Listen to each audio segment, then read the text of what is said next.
je me rappelle. Avec lui, j'avais vraiment passé un mauvais moment. Si j'étais ce monsieur Smith, là, vous me diriez quoi?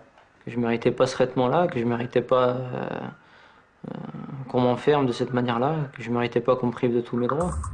Une prison créée en dehors du droit international dont 550 détenus ont aujourd'hui été libérés. Aboubaker, 40 ans, chinois, matricule 283. Des femmes gardiennes prenaient notre Coran et elles le piétinaient en disant « Votre livre saint est sale, votre Dieu aussi ». Juste à côté de ma cellule, les gardiens ont enfermé des fous.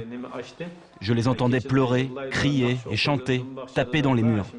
J'en devenais presque fou moi-même. Y a-t-il une vie après Guantanamo? France, Yémen, Albanie ou Arabie Saoudite, nous sommes partis à la recherche de ces anciens prisonniers. Abdelaziz, 28 ans, saoudien, matricule 264. À Guantanamo, c'était tellement dur que j'avais l'impression d'être considéré comme le plus grand criminel de la Terre, d'être pire qu'Hitler. Si j'avais su ce que c'était Guantanamo, j'aurais préféré mourir plutôt que d'y être enfermé. Coupable ou innocent? À 4 mois de la fermeture de Guantanamo, que faire de ces hommes qui ont été présentés comme les pires des terroristes?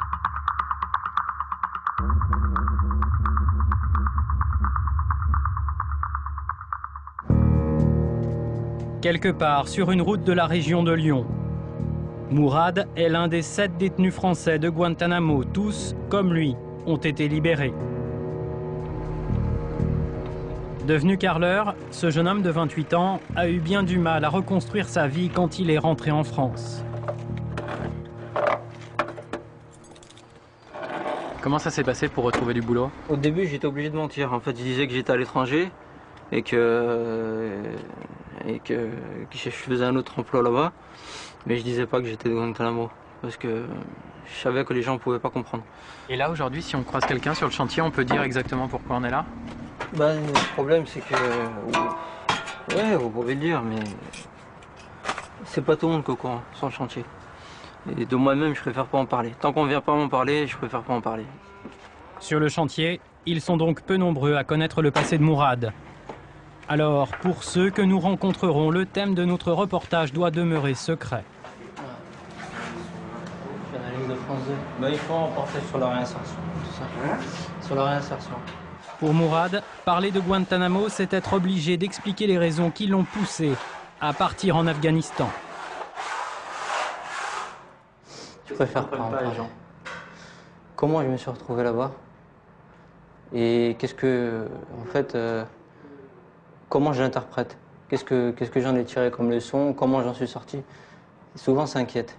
Je me suis retrouvé là-bas parce que j'étais un gamin, parce que j'étais inconscient. Expliquer son parcours à ses collègues ou à ses amis est une chose. Ce que redoute Mourad, c'est de devoir aborder le sujet, un jour, avec son fils. Vous avez déjà réfléchi à comment vous allez lui expliquer tout ça quand il sera un peu plus grand? Je sais pas si je lui expliquerai tout ça, enfin si je lui raconterai tout. En tout cas, je ferai en sorte qu'il puisse avoir le discernement, qu'il puisse de lui-même pas faire les mêmes erreurs que moi j'ai faites. Quelle erreur votre fils ne devra pas faire par rapport à vous? Bah, de ne pas se laisser embarquer, de ne pas se laisser manipuler, de partir un peu n'importe où, avec n'importe qui. Fils d'un imam du quartier des Minguettes, Mourad a 19 ans quand il s'envole pour l'Afghanistan à l'été 2001.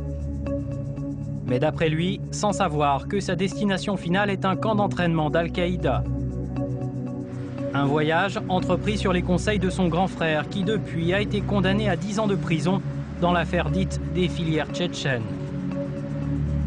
Fuyant les bombardements américains en Afghanistan, Mourad est arrêté au Pakistan sans avoir pris part au moindre combat, puis transféré à Guantanamo en janvier 2002. Il a alors à peine 20 ans. C'est le début d'un enfer qui durera plus de 2 ans. Moi, j'ai été interrogé plus de 200 fois. Vous avez subi des mauvais traitements là-bas? Il y avait un harnais au sol. On était enchaînés, en fait, et la chaîne était volontairement courte, justement pour qu'on soit constamment courbé. Et on y reste comme ça toute une nuit. Chacun avait ses méthodes, mais il y avait certains qui nous attachaient par exemple à une barre, et certains qui nous frappaient, On nous mettait de la musique, on nous mettait dans une salle avec des grosses enceintes. On nous mettait de la musique toute la nuit avec des flèches de lumière dans les yeux. On commençait à avoir des maux de tête, des hallucinations, des trucs comme ça. On avait vraiment le sentiment qu'ils faisaient tout pour nous faire souffrir. Mourad passera 2 ans et demi à Guantanamo sans que les autorités américaines n'apportent la preuve de sa participation à des actes terroristes. Pourtant, quand il rentre en France, ce n'est pas la liberté qu'il retrouve, mais la prison. Défendu par 2 avocats, Mourad est mis en examen pour association de malfaiteurs en relation avec une entreprise terroriste, puis condamné à 1 an de prison ferme. Nous sommes le 25 février dernier, la Cour d'appel de Paris rend son arrêt dans cette affaire. Allô? Oui, Mourad, j'ai une bonne nouvelle, c'est une relaxe. Ils annulent la procédure. Sérieux? Oui, c'est pas un rêve, hein, c'est une réalité. Le parquet s'est pourvu en cassation, mais pour les avocats de Mourad, le combat judiciaire des anciens de Guantanamo doit maintenant traverser l'Atlantique. Ils demandent 2 choses. Ils demandent l'identification des responsables sur le plan pénal des faits de séquestration qu'ils ont subis pendant plusieurs années à Guantanamo. Obtenir réparation suppose ensuite de saisir les juridictions américaines pour solliciter des indemnités à la hauteur des préjudices absolument considérables subis par Mourad Belchelem. Même si le retour en France de Mourad n'a pas été simple, le jeune des Minguettes a eu au moins la chance de rentrer dans son pays. Un sort que ne connaîtront pas d'autres anciens de Guantanamo. Tirana, capitale de l'Albanie. En mai 2006, 5 détenus très spéciaux ont été transférés dans ce pays, un des plus pauvres d'Europe. 5 hommes innocentés par les autorités américaines, dont la vie a basculé au gré d'un incroyable marchandage diplomatique. Abou Bakr est l'un d'entre eux. Aujourd'hui, l'ancien matricule 283 est en apprentissage dans une pizzeria halal du centre-ville de Tirana. Abou Bakr est chinois, mais il appartient à une minorité musulmane, les Ouïghours. Pour le travail, comme pour la prière, l'ancien prisonnier communique avec son patron dans un mélange d'albanais et d'arabe appris à Guantanamo avec les détenus saoudiens et yéménites. Abou Bakr, tu es venu avec ton tapis de prière.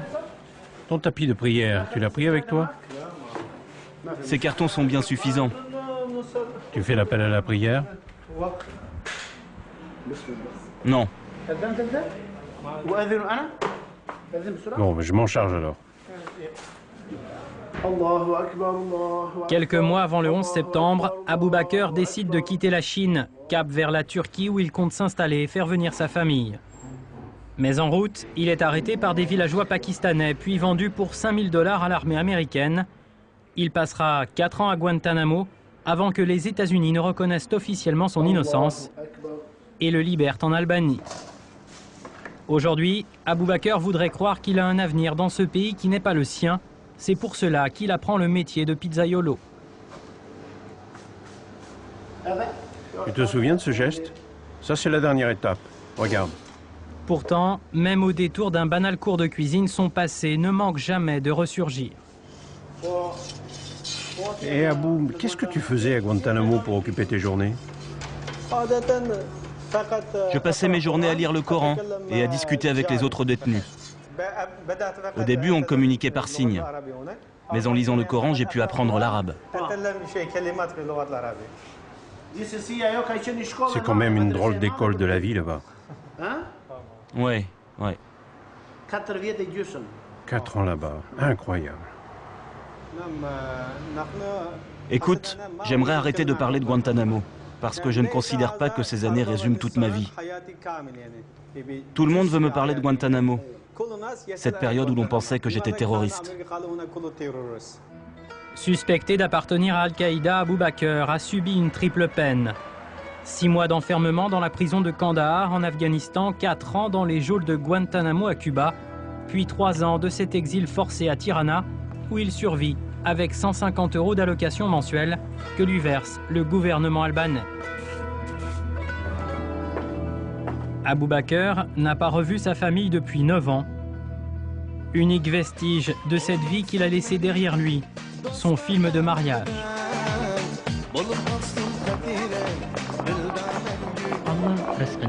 Il y a beaucoup de monde ce jour-là pour féliciter les mariés.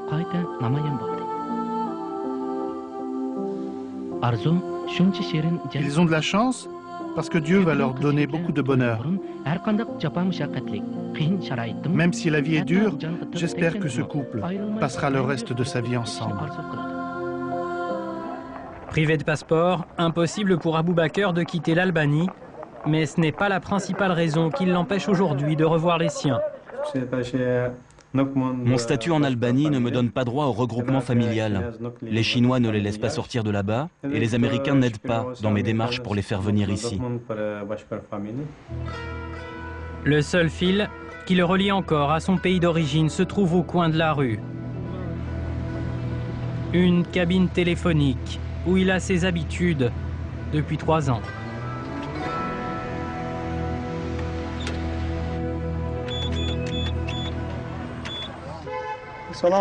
Bonjour. Bonjour. Comment ça va? Ça va et toi, mon fils? Bien, bien. Ça va les enfants? Ils vont bien. Les 3 vont bien? Que font-ils en ce moment? Tout va bien. Ils sont où là? Les enfants sont en train de faire leurs devoirs. Tu sais, ils ont beaucoup de travail à l'école. Abou est père de 3 enfants, un garçon et 2 jumeaux nés 4 mois après son départ pour la Turquie. 2 derniers enfants, aujourd'hui âgés de 9 ans, qu'il n'a donc jamais connus. Bon, je n'ai plus de crédit. Je vous rappelle un autre jour. Au revoir, maman. Ah oui, je voulais te dire aussi.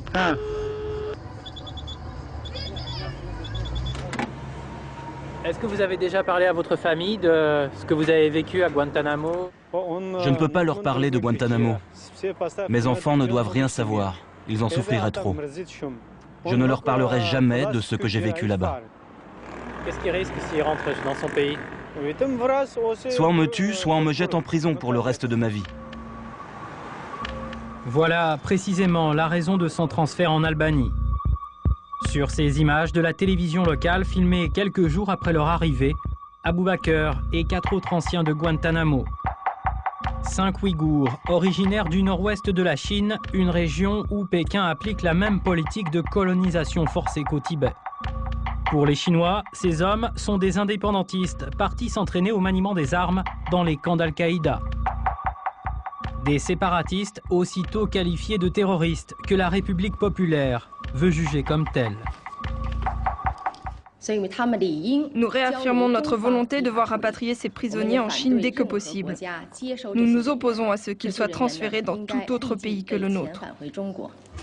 Faute de pouvoir les renvoyer en Chine, les autorités américaines ont refusé d'accueillir aux États-Unis ceux qu'elles avaient présentés à leur opinion publique comme les pires des terroristes. À l'époque, Vijay Padmanabhan était avocat au ministère des Affaires étrangères américain. C'est lui et son équipe qui ont dû batailler pendant des mois pour leur trouver un pays d'accueil. Sans surprise, beaucoup de gouvernements ont refusé de les accueillir chez eux, pour 2 raisons principales. D'abord, parce qu'ils ne veulent pas d'anciens de Guantanamo chez eux, mais aussi parce qu'ils subissaient la pression de la Chine qui voulait les récupérer pour les juger. Or, pour nous, il était clair que l'on ne pouvait les renvoyer en Chine parce qu'ils y seraient maltraités, voire torturés par les autorités chinoises. Mais alors pourquoi l'Albanie les a acceptés? Il y a plusieurs raisons. Les États-Unis sont un pays puissant et il y a toujours un bénéfice à aider les États-Unis. 2 jours après l'arrivée des Ouïghours à Tirana, l'Albanie recevait un soutien déterminant pour son entrée dans l'OTAN, celui des États-Unis. Coïncidence ou contrepartie, malheureusement, les autorités albanaises ont refusé toutes nos demandes d'interview au sujet d'Abou Bakr et de ses compagnons d'exil. Les Ouïghours de Tirana ont aujourd'hui le sentiment d'avoir quitté une cellule de 2 mètres carrés pour une prison qui a la taille d'un pays.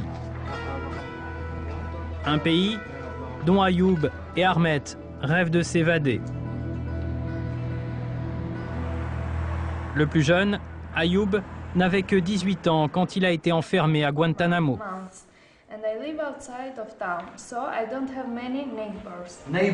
Il apprend l'anglais pour se donner une chance de ne pas vieillir en Albanie. Where would you like to go? Okay. Where do you like to go? Well, I have to travel to Latin America. Very good. Vous voulez rester en Albanie? No, sometimes I am very sad here. Non. Parfois, je me sens plus triste ici qu'à Guantanamo. Parce que c'est vrai, quand les gens savent que je viens de Guantanamo, ils ne veulent plus m'adresser la parole. Ils ne veulent plus rester avec moi. Moi, je suis un être humain. Vous imaginez comme cela peut être difficile? Comment vous imaginez votre avenir aujourd'hui? Je n'en ai aucune idée. Mais je sais que si je reste en Albanie, je n'ai aucun avenir. Ahmet, lui, s'était résigné à vivre ici, entretenant l'espoir de faire venir sa femme et ses enfants. Mais dans ses démarches, un nouvel obstacle se profile. Programmé pour durer 3 ans, le versement de l'allocation de l'État albanais doit s'achever en décembre. Sans argent, sans logement, sans travail, l'ancien matricule 260 vit cette perspective comme une nouvelle condamnation, une condamnation à la misère. Votre femme connaît votre situation? Je ne sais pas comment répondre à votre question. Je ne peux pas.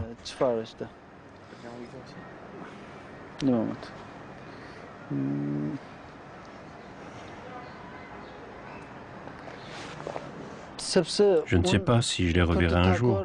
Je ne vois pas de solution à mes problèmes. Toutes les portes se sont fermées devant moi. Quand nous avons filmé ces images en février dernier, 17 autres Ouïghours attendaient leur libération. À ce jour, ni l'Albanie, ni aucun pays de l'Union européenne n'ont accepté de les recevoir. Barack Obama n'en a transféré aucun aux États-Unis, privilégiant la recherche de pays d'accueil, comme les îles des Bermudes. Pour le nouveau président américain, la fermeture de Guantanamo pose d'abord un tout autre défi, celui de la sécurité. Selon un rapport du Pentagone, 14% des détenus ont renoué avec le terrorisme après leur libération, parmi eux, de nombreux ressortissants des pays du Moyen-Orient. Riyad, capitale de l'Arabie Saoudite. Gérer ce problème de l'après-Guantanamo est ici une priorité. Près de 20% des prisonniers enfermés sur la base américaine sont originaires du royaume. Pour les empêcher de renouer avec Al-Qaïda après leur libération, le gouvernement a mis en place un programme de réinsertion, tout simplement unique en son genre. Au nom d'Allah, le miséricordieux, le vol spécial en provenance de Cuba vient d'atterrir. Dans cet avion, il y a 14 détenus de Guantanamo. 14 rescapés accueillis presque en héros sur le tarmac de l'aéroport de Riyad. La scène est immortalisée par la télévision saoudienne. Prise d'empreintes digitales et génétiques pour les identifier, soins médicaux prodigués à ceux qui ont souffert de longues années de détention. Aux yeux des autorités saoudiennes qui nous ont fourni ces images, cette opération de rapatriement est exemplaire. Au nom d'Allah, le miséricordieux, je remercie Dieu et lui rends grâce. Au micro, le cheikh Ahmad Jelan, un religieux du ministère saoudien des Affaires islamiques. En réalité, le bonheur est à son comble et la joie nous submerge à l'accueil de nos frères sur la terre de la patrie. Aucun de ces hommes ne fera l'objet de poursuites pour terrorisme. Que Dieu te donne la santé. Quel est ton nom? Jassam. De quelle région es-tu? Taïef. Bienvenue. Grâce à Dieu, tu es sain et sauf. Quel est ton nom? Jaber. De quelle région es-tu? De la Mecque. Accueil 5 étoiles à la descente de l'avion. Chacun retrouvera ses proches dans un palace de Riyad pour une semaine de vacances en famille, aux frais du royaume. Offrir le repentir plutôt que la prison. Aux portes du désert, le ministère de l'Intérieur saoudien a ouvert en 2006 un centre de réhabilitation pour les anciens de Guantanamo. Un checkpoint surveillé par une automitrailleuse et des hommes en armes, des barbelés coiffant les murs d'enceinte. Mais à l'intérieur, des repentis d'Al-Qaïda sans chaîne ni uniforme, libres de profiter des activités que propose ce lieu de détention, décidément très spécial. Piscine, salle de musculation, autant d'installations sportives que les détenus sont très heureux de nous faire visiter. Ça, c'est notre table de ping-pong. Regarde notre billard. Allez, pose ta caméra, on se fait une partie. Avant de retrouver la liberté, ils passeront en moyenne 12 mois dans ce centre qui pourrait ressembler à une colonie de vacances s'il n'était géré par le ministère de l'Intérieur. Mince, on n'a pas de chance. 12 mois pendant lesquels le cheikh Ahmad Jelan et son équipe vont s'appliquer à combattre sans violence la mauvaise vision de l'islam de ceux que le royaume considère comme ses enfants égarés.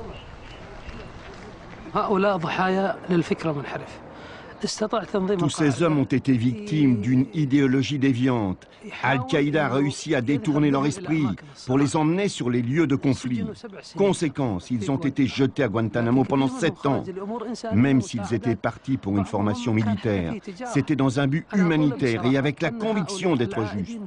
Et moi, je vous le dis franchement, ces gens ont besoin d'aide, ils ont besoin de soutien, ils ont besoin de guides pour retrouver le bon chemin. Quand ils sont revenus, ils avaient la haine de l'Amérique. Nous ne leur avons pas dit d'aimer les Américains, mais nous leur avons dit oubliez le passé, faites-en table rase. Une bonne partie de leur temps, les pensionnaires le passent en classe. Des cours pendant lesquels le cheikh Jelan leur fait répéter les bases de l'islam saoudien officiel. Notre sujet aujourd'hui est le djihad et ses règlements. Comme vous le savez, c'est un sujet délicat dont on parle beaucoup. Je voudrais vous poser une question. Pensez-vous que l'islam a légitimé le djihad pour faire couler le sang? Certainement pas. Alors pourquoi Dieu a-t-il voulu le djihad? Pour répandre la parole de Dieu. Pour instaurer la religion de Dieu, mais encore. Et vous ne me parlez pas de justice. Et répandre la justice. Voilà, c'est exactement cela, messieurs. L'islam est une religion de paix, mais personne ne peut contredire cela. L'islam ne veut que le bonheur de l'humanité. Vous qui êtes partis en Afghanistan, en Irak ou au Yémen, vous n'avez pas respecté les règles du djihad légitime. Est-ce que quelqu'un d'entre vous pourrait me dire les vraies règles du djihad telles qu'elles ont été édictées par Dieu? Vous là, vous avez une idée? Oui, il faut une autorisation des autorités. Bien l'écrire au tableau. Sur fond de théologie, le professeur martèle un discours éminemment politique destiné à forger l'allégeance de ces jeunes au roi et à son gouvernement plutôt qu'à Ben Laden et à ses disciples.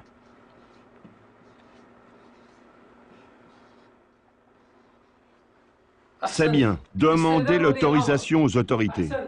Pour ceux qui seraient tentés de ne pas obéir à l'État, le cheikh rappelle une autre règle à ces hommes partis très jeunes sur le chemin de la guerre sainte. Qui peut nous donner une deuxième règle pour le djihad? Il faut demander l'autorisation à ses parents. C'est ça.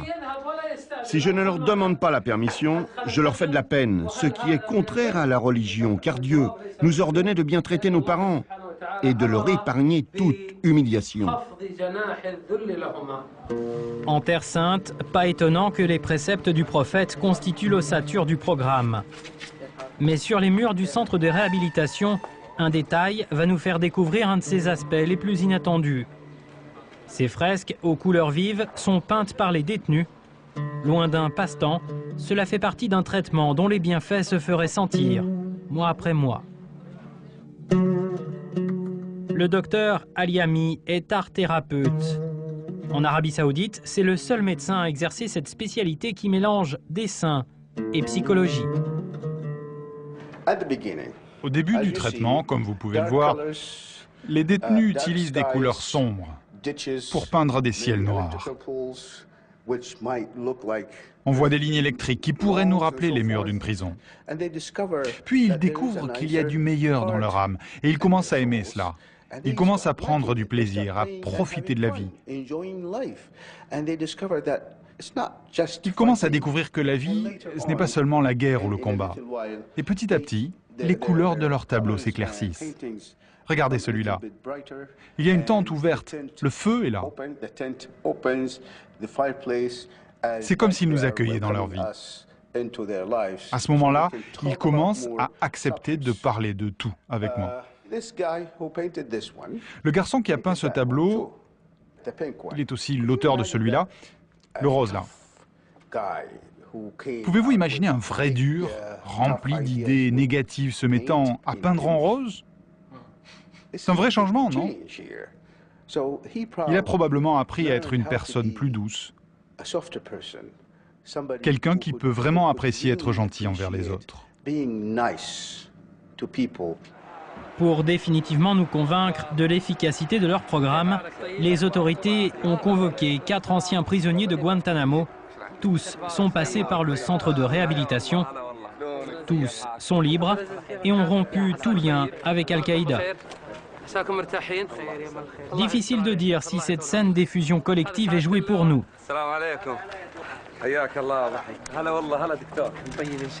Toi, tu ne me demandes rien aujourd'hui. Hein.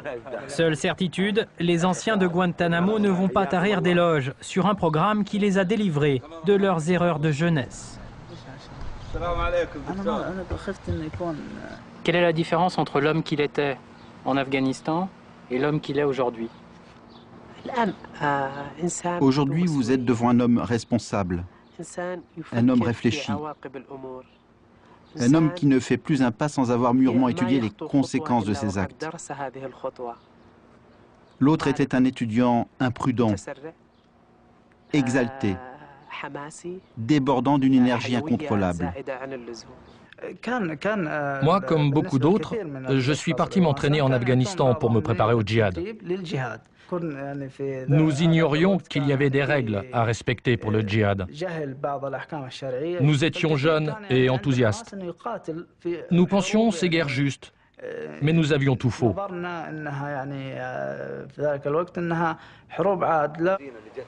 Mariage, logement, voiture payée par l'État, versement d'une pension mensuelle en attendant de trouver un emploi, souvent dans l'administration. La réinsertion des anciens de Guantanamo repose aussi beaucoup sur la manne des pétrodollars. Si tu veux faire pousser des graines, tu les mets dans la terre, tu les arroses, puis tu les entretiens. Eh bien nous avons été traités comme ces graines. Youssef ne risquait pas d'émettre la moindre critique sur le programme qu'il a suivi et pour cause. Caméras et micros du ministère de l'Intérieur enregistreront l'intégralité de notre entretien. Précisément en Afghanistan, vous alliez faire quoi là-bas? Une caméra qu'il ne perd jamais de vue, surtout quand nous multiplions les questions sur son passé en Afghanistan.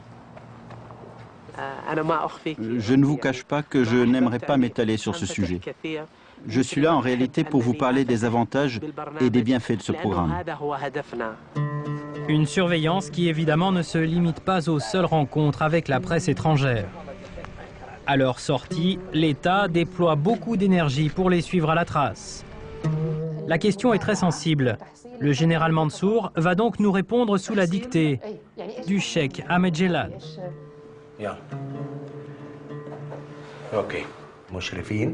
Notre personnel rend des visites régulières dans les maisons des détenus libérés.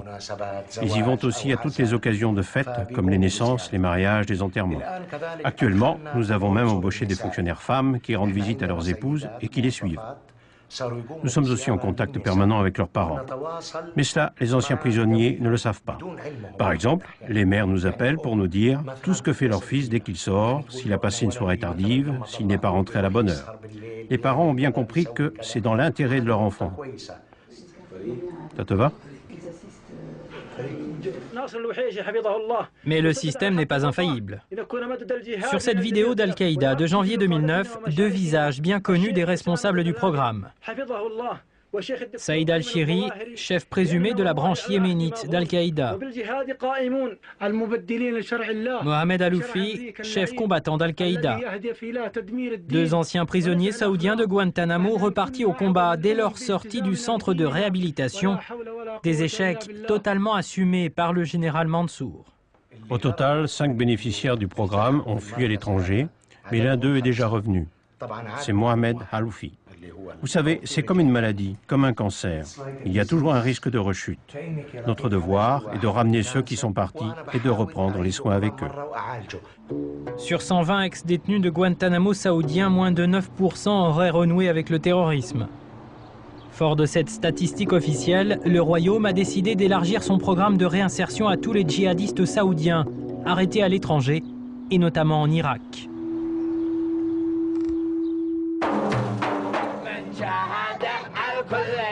Alors, aujourd'hui, ce n'est pas à Riyad, mais à l'extrême sud de la péninsule arabique que la question de l'après-Guantanamo est la plus délicate. Sanaa, capitale du Yémen. À eux seuls, les ressortissants de ce pays, le plus pauvre de la région, représentent 40% des hommes toujours détenus à Guantanamo. Mais les négociations pour leur libération sont au point mort. Victimes collatérales de ce blocage, les familles des 97 prisonniers yéménites. Depuis 7 ans, Safia Al-Rebi attend le retour de son fils Salman, 30 ans, matricule 508.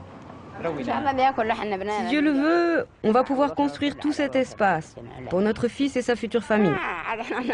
Nous avons encore des terres et nous les vendrons pour financer tout cela. S'il revient un jour. Comme d'autres familles de détenus, le calvaire des parents de Salman a commencé devant la télévision. Nous n'avions pas de nouvelles de lui. Et un jour, on regardait Al Jazeera et tout à coup, on le voit arrêté avec un groupe de jeunes gens en Afghanistan. C'était notre fils que l'on voyait à la télévision. Le choc nous a ébranlés depuis. Tout ce qu'on veut, c'est que Dieu nous le libère et qu'on puisse un jour revoir Salman. On n'a plus que Dieu. C'est lui qui nous a imposé cela et c'est lui qui nous en sortira. Dieu, s'il vous plaît, ramenez-le nous et sortez-le de cette prison. Salman est en souffrance là-bas et notre vie n'est que souffrance ici. Une souffrance que tente d'apaiser Khaled Al-Ansi. Avocat et dirigeant de la principale organisation de défense des droits de l'homme au Yémen, l'homme multiplie conférences et articles de presse pour attirer l'attention sur le sort des Yéménites de Guantanamo. Khaled nous a fait écouter un document exceptionnel, une conversation téléphonique enregistrée en début d'année entre un prisonnier et son frère. Si Dieu le veut, nous avons entendu qu'ils allaient vous libérer bientôt. Tu sais, si j'avais un passeport européen, le monde entier se serait levé pour me libérer. Mais évidemment, avec le passeport que j'ai, personne n'en a rien à foutre de mon sort. Et surtout pas les Américains. Actuellement, nous sommes dans la pire situation depuis qu'ils nous ont amenés à Guantanamo. Les grévistes de la faim sont sur le point de mourir. Tous les jours, il y a des problèmes et des mutineries. Les soldats nous traitent avec beaucoup plus de violence. Et maintenant, c'est 24 heures sur 24.